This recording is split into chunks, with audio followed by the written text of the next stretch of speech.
Hey, I'm today with Lance Neal, one of our Lawrence and Co. advisors based out of Vancouver, British Columbia, Canada. And we're going to get to know Lance a little bit today. I've got to know him quite a bit over the last few years, but I thought this would be a good chance for all of us to get to know Lance just a little bit better. Hey, Lance, how you doing today? Doing well, Kevin. Good to see you. Yes, good to see you virtually. The good thing is we do get together in person once in a while, which is nice. Indeed. So, Lance, tell us, let's go back. Where did you grow up? Where were the early years of Lance on this planet? Oh, I'm an Alberta boy. So Ah, I had the pleasure of 28 years of minus 28 for about 7 of 12 months for the year. Born in Calgary, Alberta, and grew up in Edmonton. And like I said, my fondest memory of my time in Edmonton was every day after school, I got to run across the playground, throw my skates on, and hang out in the rink in the outdoors until the lights came on because that was my mom's signal to come home for yep. dinner. Yeah, we used to have when I grew up in just outside of Vancouver. But for us, it was the street lights coming on was the indication to go home. And that was our version of an alarm or a reminder on our phone. Exactly. Street lights was the indicator. That's awesome. Cool. So you grew up there, and then your first major career. I'd be curious for the first job out of high school, what you did, what your first job was, but then what your first real career. Oh, good question. I had a thirst for money. So I started working very young. Like as soon as I could get a paper route, I got a paper Yep. route. And then I wanted a big boy job. And I wasn't a very big boy, but I was able to convince them at the landscaping company down the street to hire me as a laborer. And I have such fond memories of the summertime working in that landscape yard. It was such Mm. a great time. I learned to drive a truck until I drove it through the fence, and they terminated my employment. Because of that? Because of Because the Oh, that's awesome. It's interest. That's very. I mean, I had a landscaping business when I was young. That's how I put myself through school. But good old manual labor is phenomenal. it's a good starting point for the soul. That's good. So you got through that after you got fired for putting a truck through the fence. What would you say is your first major career?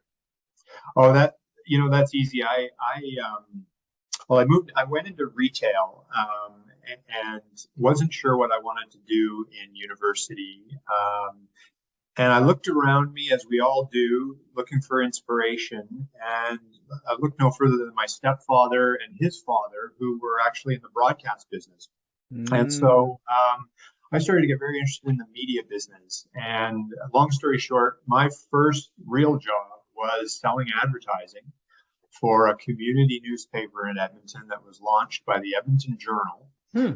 And it actually started me on this career trajectory in publishing that lasted over 20 years and took me all over Canada, Alberta, Toronto, back to Vancouver. I look back on my years, and I know you have a background Hmm. in media as well. I look back on my career in selling advertising and being in the publishing industry as being some of the best years of my Hmm. career. Such a great opportunity to Hmm. learn about other businesses and help other businesses be Yes. successful through advertising and marketing and all that good stuff. Just phenomenal experience. Yeah, it's actually what got me interested in the consulting because I was like you. And interesting. Both got paper routes at a very young age. Both worked in landscaping.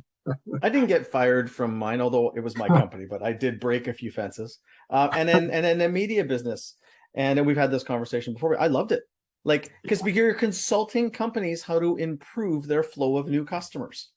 And you get Absolutely. involved and you're in there not just selling the media, but you're understanding their needs. That's where I learned proper consultative selling and needs assessment. Because if you No can question. solve their problem, they'll be happy to hire you and and advertise in your medium. Yeah, like you, I Absolutely. loved it. I had a lot of fun with it and I learned a lot. It was a great starting point. Awesome. So you did that. That was obviously led you on to many, many other things. Hmm. Um, what is it that kind of on a different thing, a different track? What gets you out of bed in the morning? Like, what is it that you're excited about when you start your day and think about your day or your week? It's a good question. You know, I think as I get to this stage in my career, I'm the thing that I'm most excited about is what I describe as creative problem solving. And Mm, so and this is one of the reasons why I love the work that I do at Lawrence and Co. is it's an opportunity to get to know a lot of really interesting, sophisticated businesses at a very deep level hmm and try and help them frame what is the real problem that we're trying to solve here, and then consider and look at all the different things and different ways that we could potentially look at solving those problems. So going deep in the analysis, going deep in understanding a business's reason for being, understanding what the motivating factors are behind the entrepreneur or the president that's running the company and the executive team. That's the kind of stuff that I really, hmm really enjoy. Yeah, it's super rewarding, eh? Mm-hmm. Especially when you can help to capture it and distill. It's there. Capture it, distill it, maybe reframe it, and then the lights go on, and then away they go to execute. Awesome. Mm-hmm. That's Yeah, good. absolutely. Yeah, it's like yeah, and it makes me think about leadership, and that's a form of leadership that we're providing from the side. And who has had the biggest impact on your leadership? Is there one or two people that you think of that really impacted you the most? The truth is that as I went through, and you know my background, Hmm I was a corporate guy for 20 years, and then I was a CEO of a software company until we sold it, PE sponsored, and then I went into private equity for a few years on a full time basis. So I've done lots of different things, hmm and at every one of those station stops, um, part of the reason why I stopped and dedicated my time there was because of the person that I was working with. So, I could name you 6 names of people that different times in mm my career have taught me mm. an enormous amount of what I needed to learn, frankly, at that time in my Yeah. career. And so, yeah, I've been blessed to have a lot of mentors throughout my career. And back to the earlier point about why the the work we do with Lawrence and Co is so fulfilling. One of the leadership lessons that I learned early that continues to resonate with me is that the magic that you create in developing a business is created when you connect the dots between what's important for an individual, whether they are working on the floor, or they are a CFO, or they're a director of sales, or the president themselves. Why do they get out of bed? What inspires them about what they bring to their work all day, every day?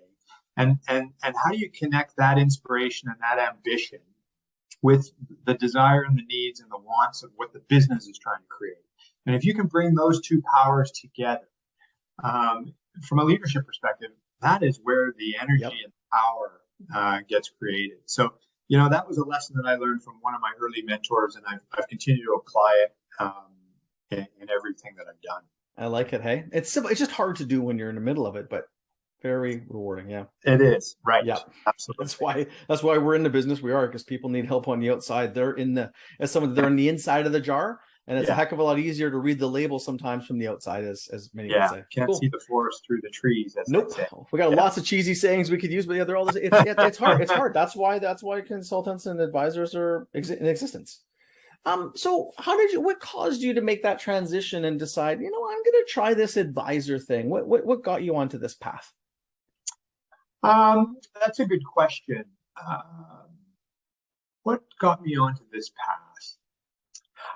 I'll tell you what got me onto this path is that throughout the last 2 or 3 things that I've done in my career, when I was president of the CEO of the software company, and then working with a bunch of portfolio businesses in the private equity firm, I would always be a big advocate for bringing to a business the one-page plan methodology. I call it a management system. Mm-hmm. And when I had the opportunity to talk with a president and tell them about this management system that was available to them, that would help them put a frame around how their organization operates and how their leadership team makes decisions and prioritizes together, we would employ that methodology in our companies, and it would have a measurable material impact on the performance of the business. And I found that really inspiring. And so when, as you know, when you phoned me that one day and asked if that was something that I'd be interested in doing a little bit more of, it was something that I was quick to jump on because Yeah.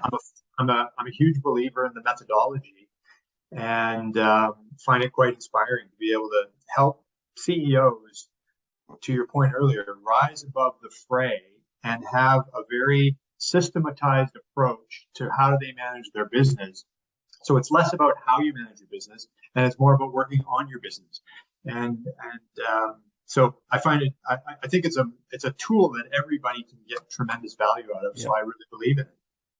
Well, yeah, and that's also why it seems like you've been doing this advising thing for your whole life, because you've been using the tools, and it's Mm-hmm. now you're just doing it for other people instead of your own companies. Correct. Yeah, that's Awesome. right. Awesome. I feel the same way. And there's this, giving people tools that enable them to be more successful or to get Mm-hmm. more clarity. It's just, we have a Or to lot of really simplify, simple, yeah, exactly, to fundamentally, simplify the to chaos. simplify. Yeah, Yes, to yeah. find the path through the chaos. Get out of our own way. Yep, exactly. I agree. So with the work that you do, how would you describe it? Like, how do you describe to someone else now that you're on the inside or the advisor side versus the Yeah. company side? How do you describe it to people? Um, well, simply by saying I help CEOs and their executives teams figure out a path to grow their businesses, to scale their businesses. That's Yeah. simply the way I describe it. Yep. And then there's lots of backstory that comes in behind it and underneath it, which is really all about. Yeah, I keep coming back to this word simplify because um, sometimes when you're in it, it looks way more complex. Yes. You can't see the forest through the trees, and the tools that we bring, and then the perspective and experience that I'm able to bring to the table as well.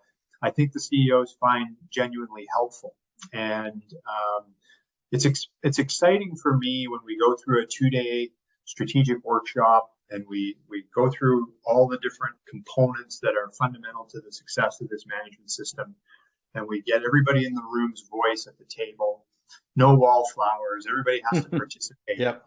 And then just seeing how excited people are at the end of that 2 days and raring to go because they have clarity and they have alignment and there's an emotional glue there that's been connected. That's all great stuff. That's the human experience, which I really enjoy. Yeah, I agree. Man, you're speaking my language because I'm in those same types of rooms, and it's hard, but when you come up, people are aligned and they're raring to go in the same direction. Yeah, that's right. So what's your favorite kind of client from all the companies that you've worked with so far? What are the common characteristics in the people that you like to work with most? Everybody keeps trying to ask me that question, and I always dodge it because it's like when you're a father. I love all my children equally. Of course, of course. The truth is, I think the kinds of clients that I really enjoy the most are the ones that have a bigger platform, and therefore perhaps a bigger opportunity. And I always love to have an opportunity to work with entrepreneurs. Yeah. Because entrepreneurs are they're a very inspiring cohort group unto themselves, right? Because they've got a lot of energy, they got a lot of heart. Sometimes though they don't have the experience to know how to apply that passion or that energy or where to apply it. And so I really enjoy working with entrepreneurs. As you know, I've been a member of the Young Presidents Organization for almost 20 years now, and it's given me an opportunity to spend time with entrepreneurs all over the world. And so I really enjoy the entrepreneurial component and working with businesses that have a larger platform, therefore lots of opportunity lots of different levers to grow the business. It's quite funny as we go through this, Lance. Your answers to most of your questions could be my answers. Like, not joking. I mean, we have similar backgrounds, similar views, but it's very similar. It's quite funny. I didn't realize how aligned it is, but yeah, it's spectacular. Cool. We talked about the one-page plan as a very powerful tool. and we know that that is a backbone framework that is required for success from what we've seen, or something close, but that's the best one that we found. Is there Mhm. any other tools that you find would be incredibly valuable with clients outside of that one-page strategic plan? Well, there's lots, no question about it. There's two that I'm really enjoying working these days, and one is more simple than the other, but they're both fundamentally simple. One is the one you would name as well, and that's the flywheel concept that Yes. Collins has made famous. That is such a powerful tool to help CEOs, but help their leadership teams understand and be on the same page about how they as a business create, extract, and reinvest value. It's the architecture of how that business creates value. And until you actually go through the exercise, you could ask the same question to 5 people in the room and get a different answer. Yes, you would for sure. Yeah. And so I really love that tool. But there's another tool that I really love that's even more upstream than that, which is the functional accountability chart. Hmm. And you know it, some of the listeners may not. The functional accountability chart ultimately asks you to name every key seat in the company, particularly focused on the executive team, and identify what are the key outcomes that each of those roles is responsible for. And then as you look further upstream, what are the key performance indicators? What are the leading indicators that you need to measure in order for that role to deliver that outcome? And the reason why I like that tool so much is because people find it so hard. It is. And it's so basic and it's so fundamental, but Kevin, it's one of the hardest tools that I find my clients struggle with, because you start with the question of talking to, the head of marketing, and you say, okay, head of marketing, what's your reason for being? Well, I'm not sure. What do you mean by that? Well, I mean, like, why are you here? Why are you at the company? What do you need to deliver at the end of the day in order to contribute to the value creation of the company? And it takes them a little while, but then they start to get it. And then once they've gotten that, then the next question is, okay, now how do you measure the leading indicators that guide you to get there? And so, if you break it down into its smaller parts, you can get your head around it. But if you just ask the question and ask them to kind of fill it out, they really struggle with it. They really struggle with answering the question of what is their reason for being? Why are they there? Yeah, and once you have it, it gives you the leading indicators and outcomes to measure their effectiveness in their job. I remember, and you would appreciate this one, Lance. I did it once with a publishing company I worked with in another country. And I'm sitting with the editor of their biggest magazine. And I said, well, what are the leading indicators of the publisher of the magazine, who's the head of it, basically? And that we know that we've got a good one and you're doing a good job. I said, think if you're not here. And long story short, one of them was number of events they attended in the area that the magazine covered. Yes. Are they in the market meeting people and connected to them? So but it took us like a long time to figure that. But once we had it, it became very easy to measure all the publishers of the different magazines. Right. And know who was it. Publishers or editors? Actually, I get the title. Publisher or editor? It was probably publishers. Yeah. I think it was the publisher of the individual magazines. Yes. Point of it is just it defining that role is very powerful and hard. Well, and then when you have all of the key seats defined on one page, and for each seat, what are the key outcomes for each of those roles, and what are the key indicators for each of those roles? Now all of a sudden you understand why you've got a team. Yes. Everybody has a different role to play, and they have to fulfill their role in order for the team to be successful. Correct. And we have the numbers to measure it and know how well they're playing their role. Right. Yeah, that's awesome. And so it's a very simple, basic tool that is very difficult for folks who are, neck deep in the business to define for themselves. Yeah. But once it's defined, it's magic. Yeah, and it also allows them to have what I call autonomous accountability. It's so clear what the expectations are, and it builds the scorecard for their role that they can measure and manage themselves fairly well on that piece of their role. and outside of their goals and other things. and be better leaders as a result of it. Correct, because they know it's so clear what's expected. Yeah, I love it. So 2 more questions and we'll wrap. So resilience rituals, we talk about it in Oxygen Mask First, and we know that we got to take real good care of ourselves. Like, what are some of the key things you do to be the best Lance you can be? Well, the first thing is physical exercise. I've always been growing up in Edmonton. I was a hockey player. Unfortunately, I had a bad experience with a concussion 10 years ago, which ended my hockey career. But physical activity and exercise and staying physically fit is a really important thing for me. So that would be my number one ritual. My number two ritual, which came through a lot of the treatment that I had to go through post-concussion, is meditation. It's, in my experience, it's not for everybody, but in my experience, it's an incredibly powerful tool to just slow everything down and be focused on your consciousness and just kind of, in a lot of ways, get out of your head. And so when I finish my daily routine of meditation, I feel super refreshed. I feel fairly light, like I'm not carrying around the weight of a full brain of thoughts, and I'm able to be really present for my family, for my clients, for myself, which I find to be incredibly powerful. So those would be the two things. Physical activity, you'll find me climbing Grouse Mountain on a regular basis around here, and a daily habit of meditation. Awesome. Great recipe. So final question. What was the single best piece of advice you have ever received? Oh my gosh, Kevin. Just a simple little question to finish with, Lance. It's fine. Well, it's funny. I'll give you the politically correct answer. But one of my mentors way back when, and I won't finish this joke, but he talked about an old bull and a young bull standing at the top of a hill one day and having a conversation.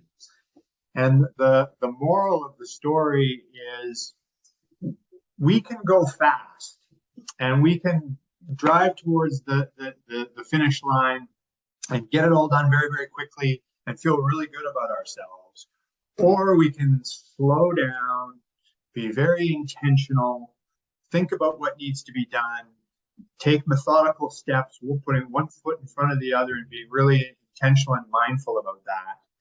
And knowing that we're not going to get it done fast, but we're going to get it done right. And so that's something that I really do actually talk to my clients a lot about, is to say, let's just slow this down a bit. Sure, we could go and we could get this done in the next 6 months, but, or maybe a better example would be get it done in the next 6 weeks. But why does it need to be done in the next 6 weeks? What if we took the next 6 months to get that done and go through the research and bring people on board on a timely basis, do some effective change management through the process.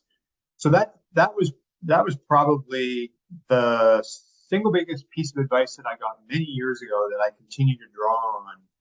I drew on it yesterday. It's an important message, because entrepreneurs want to go fast. Yep. And that's not all, fast is good sometimes, but going slow can have its advantages as well. You end up going faster in the end if you start off slow and figure it out first. There you go. Exactly. Wonderful. Hey, Lance, this was a lot of fun. It was fun actually going back, and the similarities in our stories are quite amazing. And now all I have to do is get a shirt like yours and we could be brothers. Exactly. Yeah, you might not want to do that. All right. Well, Lance, hey, thanks for taking the time to share. I know we both love what we do and the people that we help, and it's good to capture the backstory of what made you who you are. It was a pleasure, Kevin. Thank you. Thank you. Okay. Take care.